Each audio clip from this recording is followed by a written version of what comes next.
Hello, listeners, and welcome to another episode of the Build Insite podcast. Today, we are privileged to welcome Lily from Central Vic Planning, our guide through the labyrinth of town planning. In this discussion, we'll deconstruct the fabric of town planning, learn about the significance of overlays and zones, decode industry jargon, and understand the rhythm of the town planning permit process. We'll also delve into the critical role town planners provide and uncover the strategic benefits they offer to both novices and seasoned industry professionals.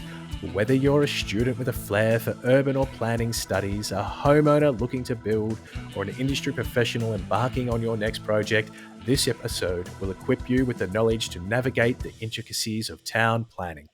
Building permit, getting told that you need all of these things that can then ultimately change your design that you've been so set on and fallen in love with. That's right. Yeah. When would we see the environmental consultant involved as well? Is that so I'm assuming this is for biodiversity protection. So what we're talking about here is habitat for animals and things as such. They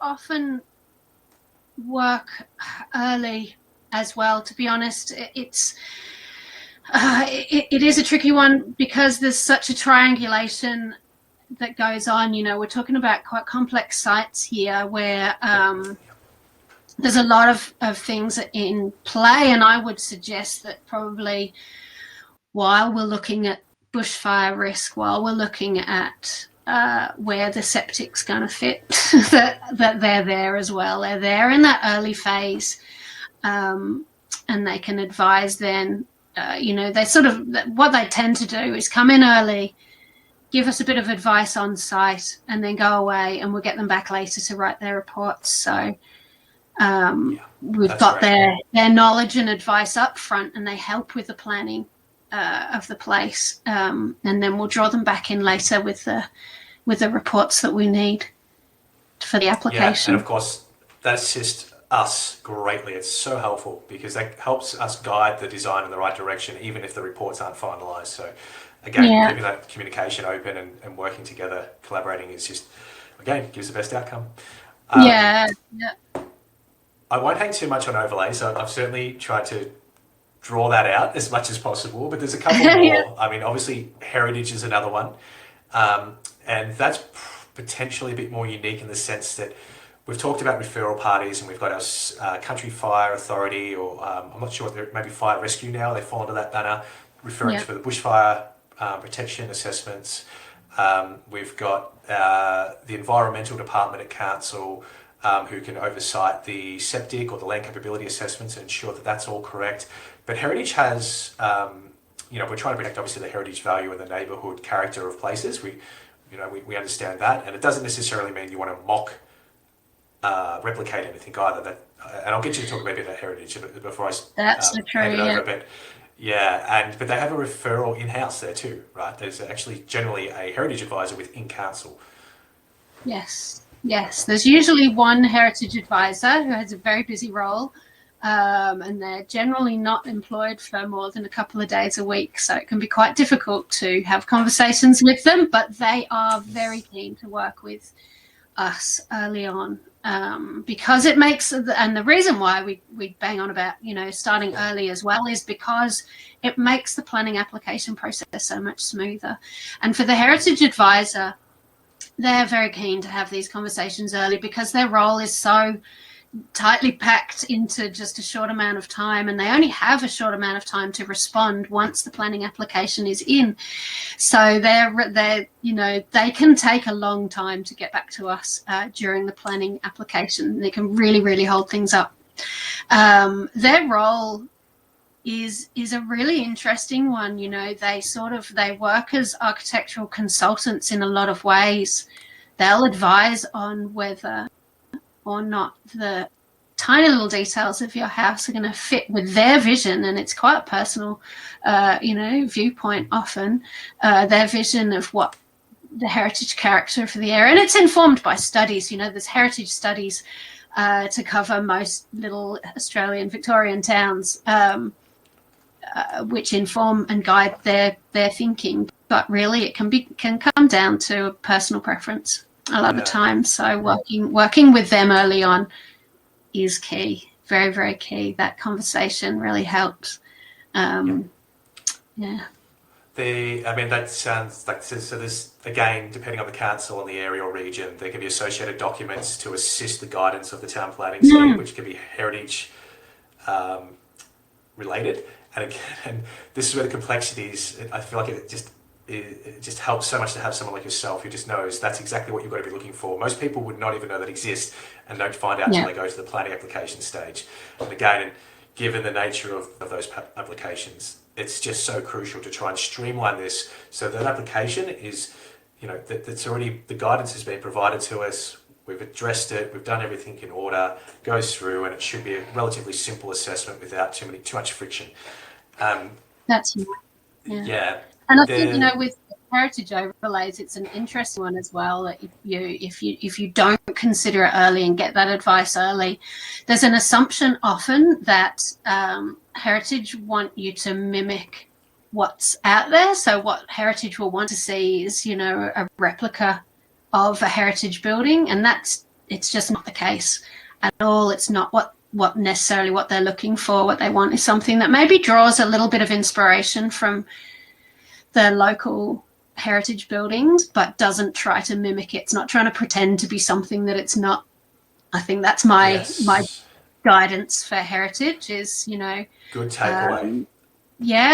And you can have really contemporary buildings in a heritage area, but maybe you've got to think about what colour they are and whether that colour will sit well in the heritage area. So the colours might mimic, or the fence colour or the fence shape might mimic the heritage nature of the place. So it's possible to not have a heritage looking house in the heritage area 100%. Yeah. I know fenestration, so the window design, scale proportions, locations are always something that seem to get brought up in when we're talking about heritage response. So that's one of the hardest things I find I'm working on.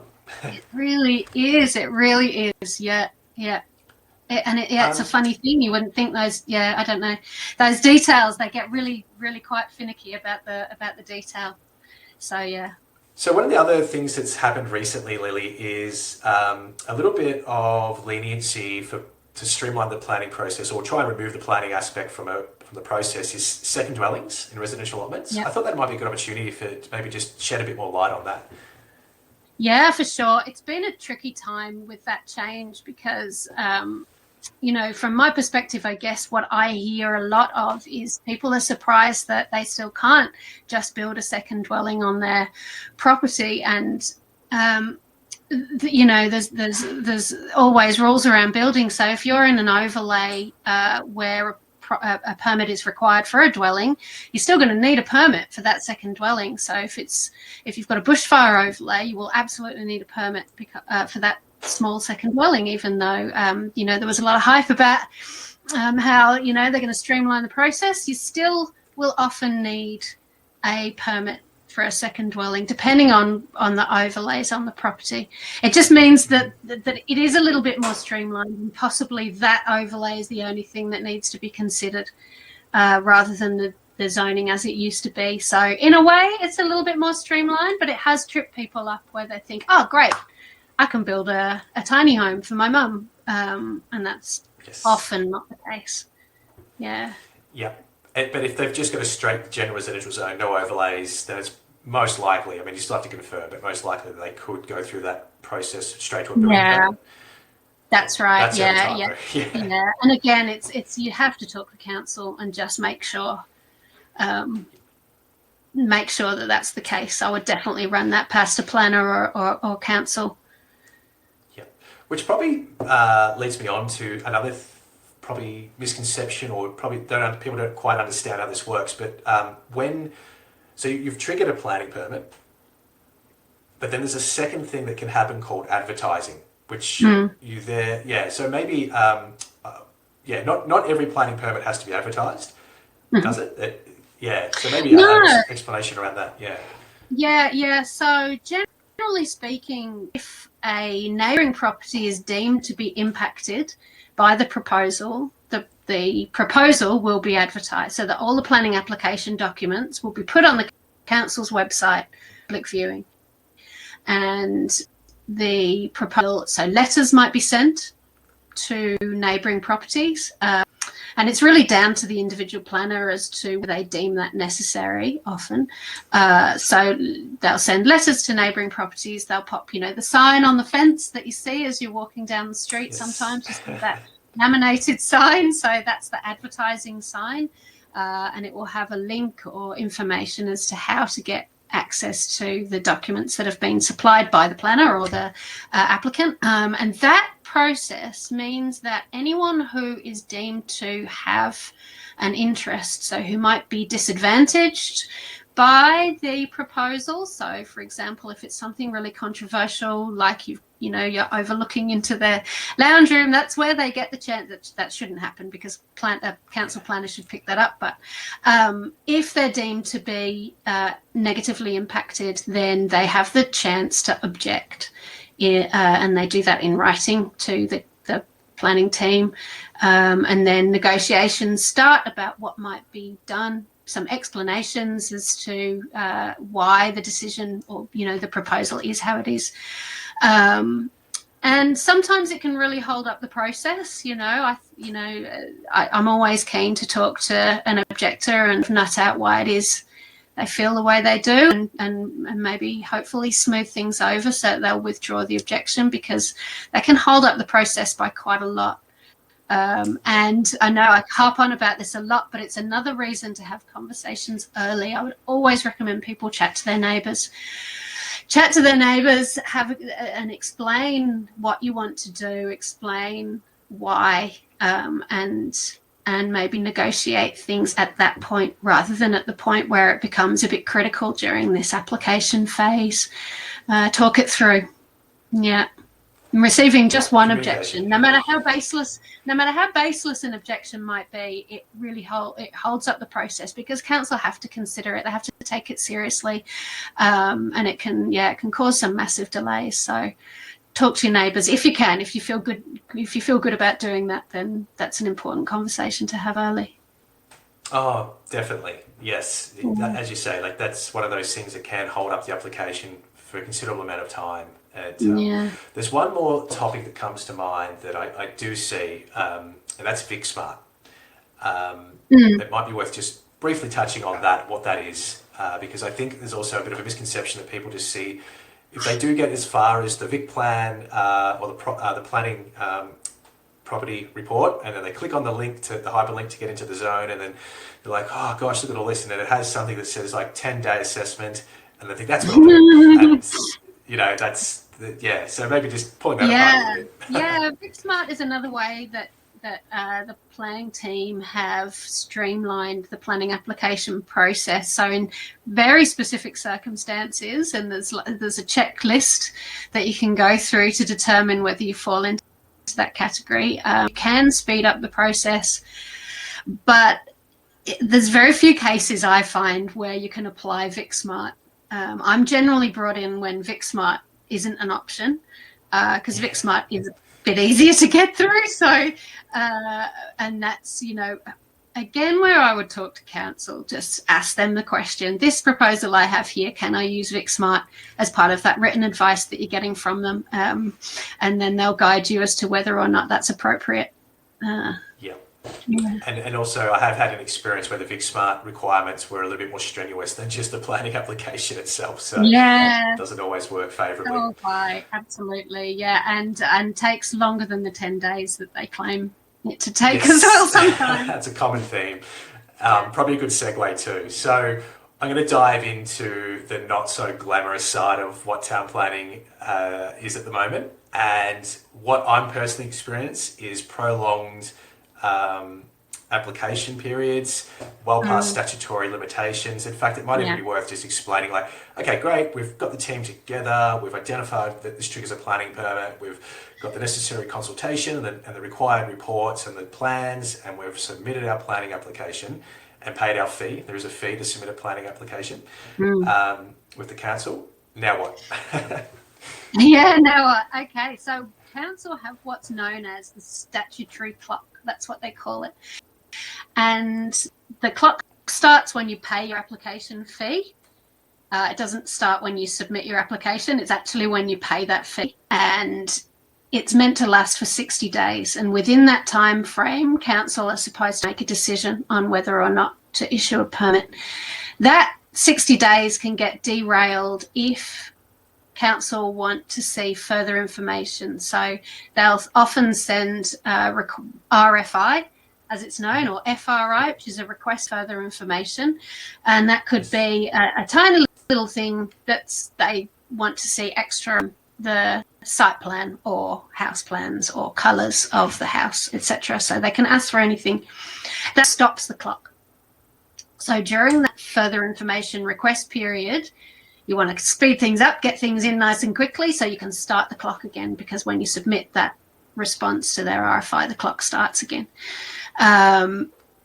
They will submit the application to the referral authorities, whether that's internal or external, like the CFA, etc. And they have 28 days to consider the proposal. So we're all getting a bit tight. And then we've got the advertising period, which is generally anything from 14 to 21 days. I'm not sure why. It sometimes is longer, maybe if there's a public holiday involved.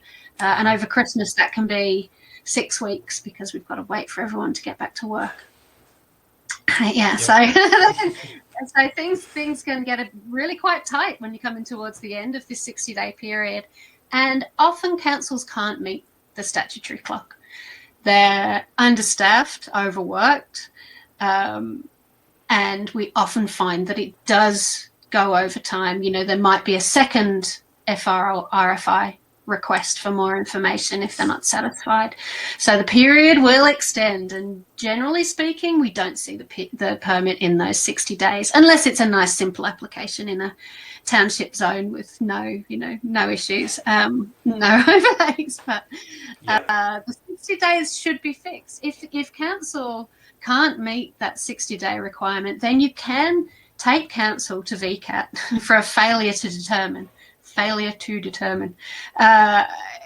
Doesn't happen very often because, of course, you have to pay to submit that to VCAT. I've never experienced taking council to VCAT. I've never had to do it, or never really recommended it, I guess, because it is expensive and you're still looking at a long time frame there to get through that process.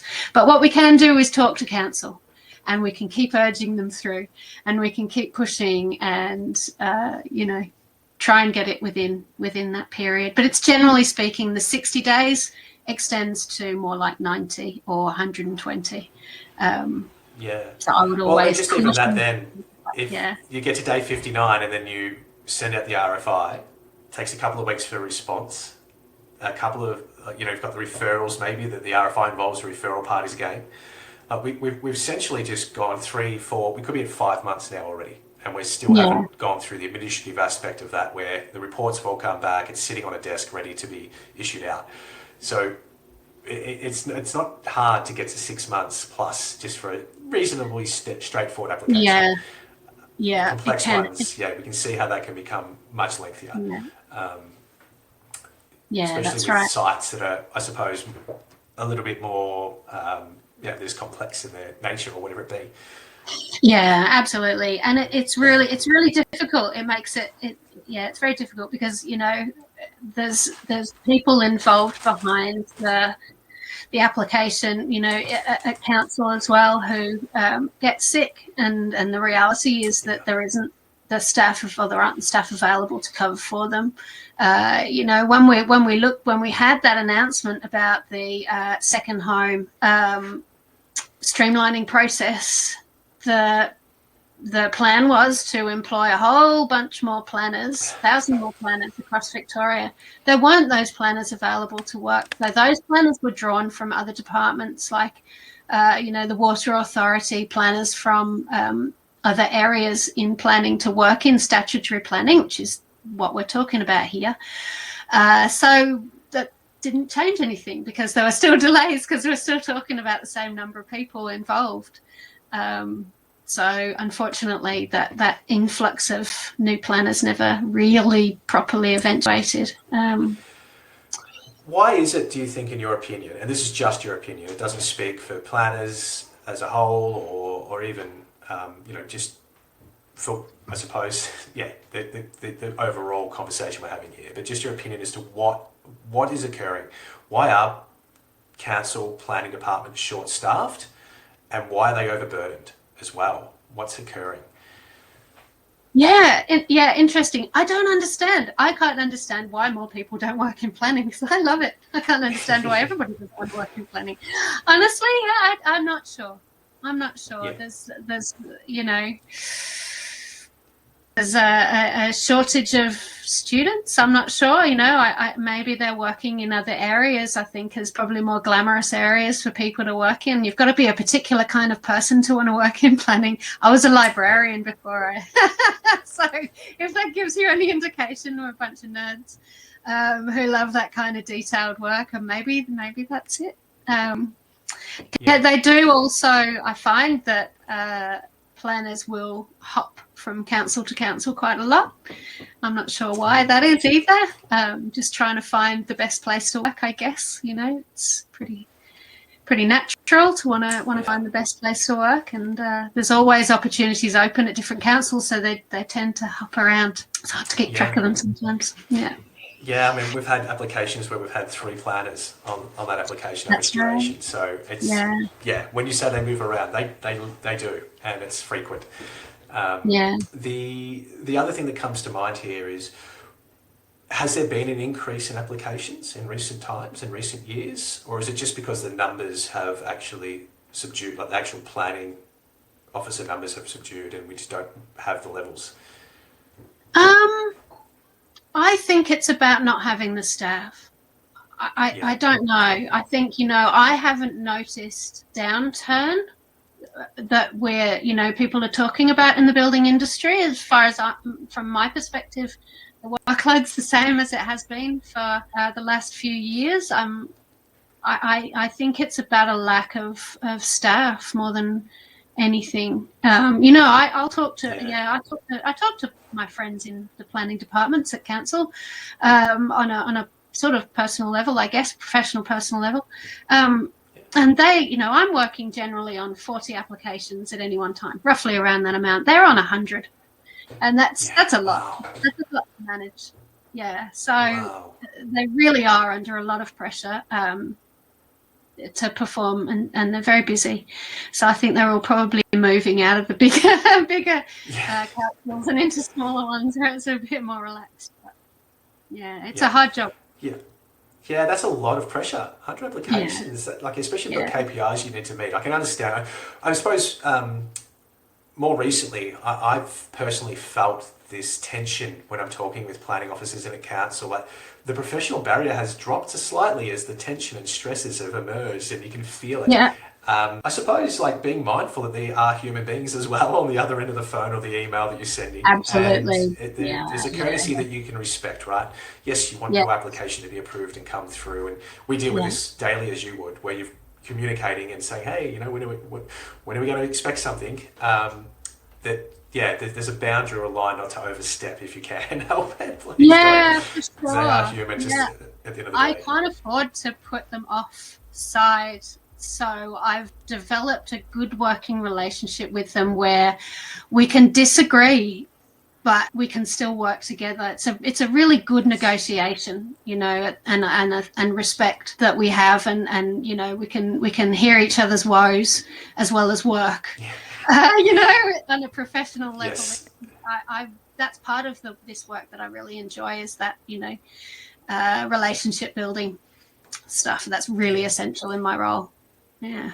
Well, I do hope that there is a level of camaraderie within the planning groups, and they have each other to lean on, because that's right. And there's that sharing of information as well, so they don't necessarily know everything. We get I see a lot of new planners come through, and there's been cases where I've helped them out with the wording of something, which was baffling to me. Off the record. Really nice that they'll say, hey, what do you reckon? And that's coming from a council planner, and that's a really nice part of the job where they say, what do you think? Oh, that's good. Yeah. I can appreciate that too. There's pumps the tires up a little bit, It does, doesn't it? Yeah. What advice would you give to listeners? I suppose we've spoken a lot about what to do. Maybe a couple of the don'ts. Don't be too rigid, I guess. Be flexible in your thinking. I think, I always want to hear someone's dreams first before we start to, we want to make the dream work, right? That's number one. Want to see your dreams come to reality. That's it. We might need to make a few changes though here and there, and so I think don't be inflexible. And we want to, and actually the council wants to as well see good things happen. They're not all. There's that perception that they're just hard and strict, and but that's not necessarily. They want to see the land developed well and to see good things happen. And vacant land isn't an attractive thing for council. They much rather, unless it's full of trees or is farming. But they want to see good things happen to the land. So always be flexible, I would say. Yeah. I suppose don't wait too long, which props up everything we've just talked about. Don't leave it to the last part of the process. A theme of our conversation is don't leave it too long. And I would also say be patient as well, because if what people want to do is get the planning permit and then work from there. But if you get the planning permit and it's not right, then you've got to rewind and go back. So I would start early, be patient, get your plans right, make sure that you know your budget. That's probably a huge factor in having to backtrack and go back through council, is because you've overdone your plans and you can't afford it later. For frequent listeners of the podcast, they will be very aware of this. We talk about the collaboration between a builder and designer and client from day dot, so that we can ensure that we have got the house or the design in check with budget before all of this. That's right. Amendments, so you can apply for amendments. So once you've got your permit and you think, actually I'd like to just move it a little, we need to amend that planning permit then, and that can sometimes cost quite a bit of money to do a planning amendment, and it does range depending on what the change is, but it's really important to get it right up front so you don't have those extra costs later. Or maybe you need to, you want to make your eaves smaller because having big eaves is more expensive. Figure that out early, whatever it is, and get the plans right before we submit them. I'll always, if I've finished my planning application, I'm ready to go, I'll always go back to the client or the architect or the designer to say, are we good? Is this what we want? Well, that's probably the next step of the conversation. We've talked about application. We've been given our approved planning permit, but we've made a couple of design changes, and it gets to building permit stage. And this may be something, I'm not sure how familiar you are with this next part of the process yourself, Lily, if you see a lot of building permit activity and what building surveyors or certifiers, depending on what state you're in, are doing. But quite often now we're seeing that they are they're mitigating risk as much as possible. And they don't want to see any discrepancies between what was approved at council and the planning drawings and what's being provided as part of the building permit documentation. They want to see full consistency. Now that could be a window change or an eave width change. It seems so minor, but if that consistency is not there, they're going to request that is amended. It goes back for revision to town planning. Now, considering that we've already just quickly, total some numbers high level there to get to 6 months, we're now back at council for an amendment. What happens? So, So with those minor changes, if you've as long as you're not in a heritage overlay and it affects maybe that window, that size change would have an impact on the heritage overlay, the whole application would have to go back to the heritage officer for approval. So you're back looking at those long time frames. It's really worth getting it right straight away. I know that's not always possible, but if you're not in a heritage overlay, something like that window change would probably be considered what's called, I don't know why it's called this, but it's called a secondary consent application. Just confuses everyone. It's basically like a mini amendment. Again. Sorry, everyone. yeah. Learning language again. So a secondary consent is a faster process. Basically, it's where the wording of the permit stays the same. The plans are pretty much the same. There might be a little rerouting of the driveway as long as that doesn't impact the land, or there might be a little window change that doesn't have any impact on heritage or bushfire. So the secondary consent application just goes back to the planner who worked on it in the first place, assuming they're still there, and just essentially gets signed, stamped, sealed, sent back to you. Might take a couple of weeks, month maybe. It's a much less sort of onerous version of the application. But if there's a bigger change, if you want to move the house a little, if you want to knock down a different tree, you want to reroute the driveway so that maybe your gate gets moved, or some bigger thing, then we'll go back through planning, and that what's called then a planning amendment, full planning amendment. It's more expensive. We're back to the same time frames, that 60 days plus that we're looking at before. Potentially, yes. They might be a bit quicker, but it still would have to go back to what we call the referral authorities, the people outside of the immediate planning team who need to review the new plans and give them the seal of approval. Yeah. So they're a real pain. And it could be a complete new assessment again. If we sort of go to that scenario we've painted the picture of earlier in our discussion, where you have gone ahead, you had a house designed, completed, you absolutely love it, you go through town planning, then you tender it out to 3 builders at the very end of all of this. It comes in and it's double your budget. Then you're going to go through a redesign process and a full application again. We're talking about the difference between a streamlined process of, say, 12 months in total from start to finish, with designing and planning and construction documentation and structural engineering and building costings, because builders typically might take 6 weeks each time they want to cost it because they tender it out to trade. So nice 12-month round number to, if we go back for a revision, 18 months to, if it's a full application again, then you could be up to 24 months. And I just hope that, I guess it's nice to be realistic with people about expectations of how long things take, and buckle in, be prepared. Yeah, absolutely. You really need patience. A lot of my job is in counselling, is in, helping to keep people sane, keep breathing. It's going to be okay. One day you're going to be in that house and you'll forget all of this ever happened. But you do need patience. It's pretty painful. I do a lot of yoga.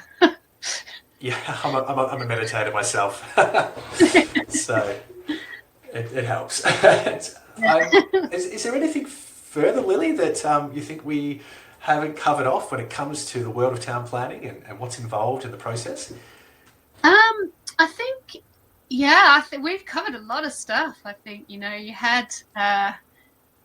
I think the planning scheme is difficult to work with. It's it's all of the things that we've talked about. Plan ahead, be patient, but make all your decisions before we start planning.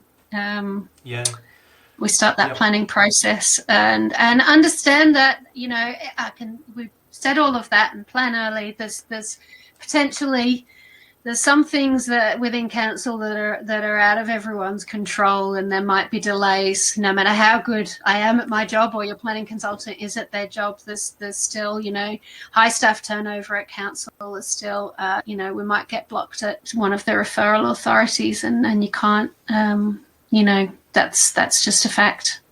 Delays are inevitable, and I guess plan for that as well. And I guess there was one more thing that I wanted to mention, that individual planners at council often have their own particular focuses as well, and that makes it really tricky. So you might think, I've got a spindly little tree that I'm going to knock down to put my driveway in. Well, some planners are okay with that and some planners aren't, and it depends on what their focus is.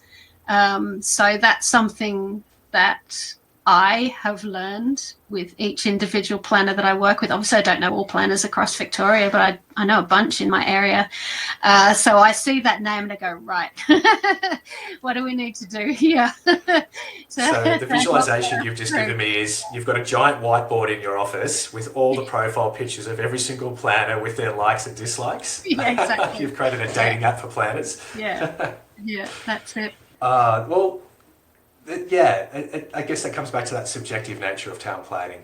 Once we get to the building permit aspect, it's much more black and white. But for planning, and again, that's the benefits and also the negative aspect of planning is it gives that ability for flexibility in approval, as well as maybe butting heads at times. But there's if there's anything else that comes to mind, Lee, please do share, or any valuable resources you'd like to share. But there is one final question as well that we always ask. So if you had one wish, what would you change within planning, or what's something you would alter with planning? I think that I would rather it be a little more consistently applied. That last point, that each planner having their own interpretation of the planning scheme. I like rules, and it would be much easier for people to make to put their plans together if the rules were applied consistently. That's, I think, my wish. If my fairy godmother came down, my planning godmother. Planning godmother. I think I share that with you as well. So I don't know if that will have any weighting, but hopefully the planning minister listens to our podcast and he goes, of course, that's what we'll do. Well, again, Lily, if you've got anything further to add. I'm good.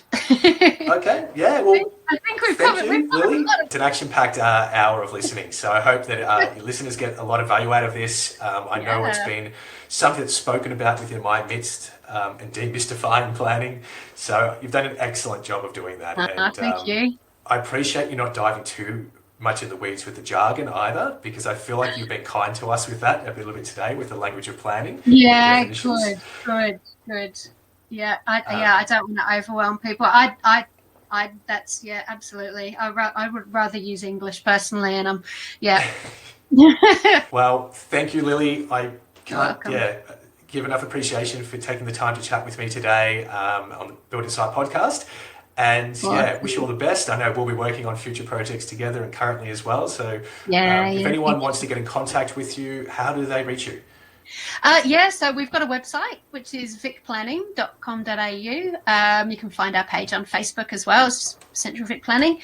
And I can be contacted via email. If you've got any questions, if anyone would like to contact me, then my email address is just Lily, Lily at vicplanning.com.au. Fantastic. Well, thanks again, Lily. I do encourage all listeners to reach out to you if any planning questions or to engage your services. Once again, thank you for your time, and we will speak soon. Awesome. Thanks, Anthony. Thanks for having me on board. Let's cue the disclaimer. It's Anthony here from Build Insite, and I need to let you know that myself and the Build Insite team are in no way, shape or form qualified to give you personal or specific business advice. We strongly encourage you seek out the use of professionals for products or when you are making personal or business decisions. Everything discussed during the Build Insite podcast is our own and the guest opinion and personal experience and is of a general nature only.